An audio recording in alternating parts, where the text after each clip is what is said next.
Hi students, today we're going to practice drawing an eye from the side. A few things I'd like you to notice about it. One is that the upper lid extends forward in front of the eyeball itself, so the eyeball shouldn't be sticking way out here. Two, notice how the lashes drop down and then go back up. And three, notice how the pupil is set back in. It's not out here at the front, it's set back in a ways. To get started, I like to sight the angle for the front of the eyelid so I can line my pencil up with the front of the eyelids. Try to bring that angle over to where I'm drawing and visualize it.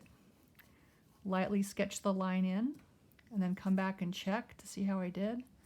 Looks pretty close. I might have to adjust the bottom a bit. Okay, next up we're going to work with the shape.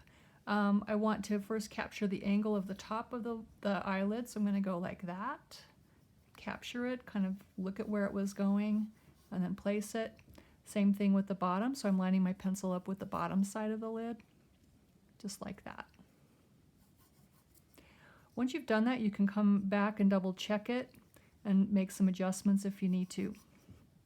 Okay, so once you have these two angles in, and this works for lots of eyes from the side, not just this one. This is sort of the basic steps you should be going through.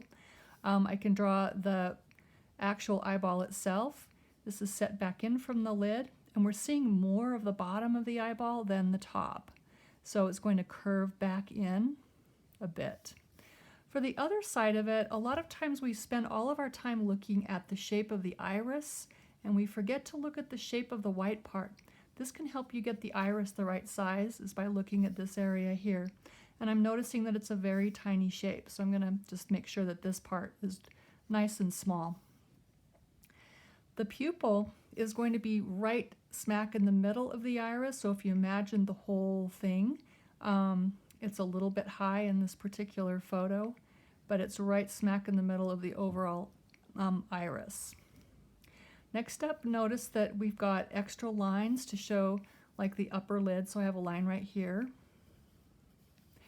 And this is more just sort of the suggestion. We'll probably just show the bottom part with shading.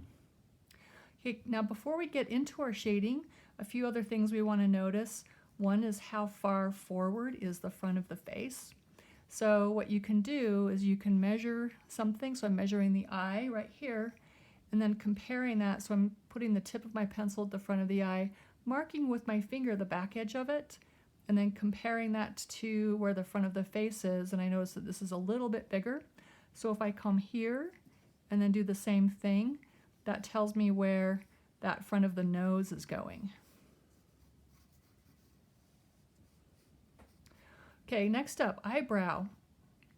Notice how the eyebrow extends way far forward of the eye, and I do want to figure out that angle, so I'm going to line up my pencil with the upper lid and the brow, which is an angle like this. I'm going to bring that over to my paper so it's really like here. And also I want to make sure I get the top of the brow high enough. We tend to draw it too close to the eyeball.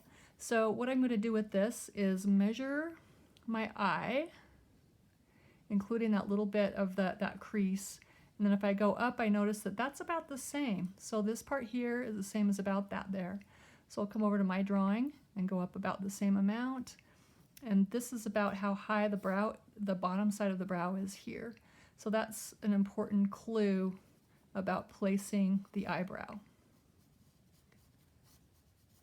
All right, now that we have everything basically placed, we can start with our shading. I want to notice the light parts and just sort of do a general sort of block around on those so I don't forget and shade them in. The pupil is nice and black. I like to do radial shading on irises, and that means bringing small hatch lines in to the center from the edge of the iris, and you can see that this is a fairly light eye, so I'm not getting a lot of lines in there. So it's not going to be too dark.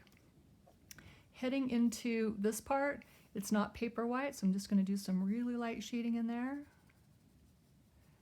The upper lid is shading the eyeball a bit, so the top part is going to be a little bit darker here than the bottom part. Next up, lashes. We're dropping down and out. They actually drop over the eyeball, and then they kind of come up, so some of them are going to come up a little bit. Here they're dropping more straight down, so I have a few clumping together, and then just a few just barely teeny tiny ones right there. Okay, we're not done yet. We want to think about shading the whole general area. I'm going to go pretty quickly because I don't want you to get bored watching this video, but I'm just checking just the different areas. I'm noticing here it's a bit darker than next to it, so I'll do a bit of shading in there. In front of the eyeball, it's quite a bit darker. And then it gets lighter as it moves out. Underneath the eye, it's light here, but gets darker towards the back.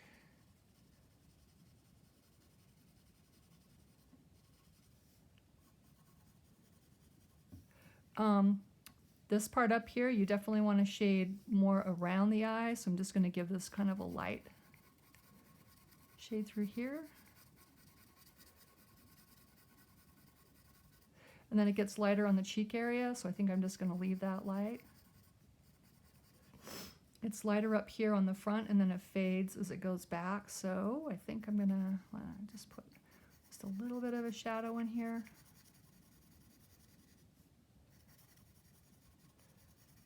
Okay, to do the brows, I'm going to start by just doing some general hatching.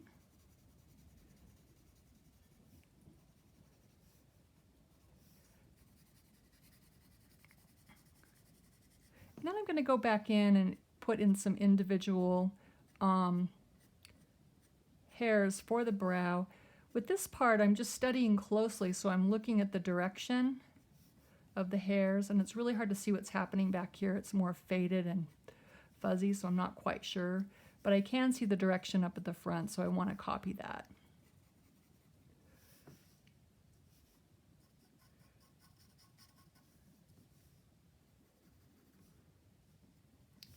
Okay, and there you have it.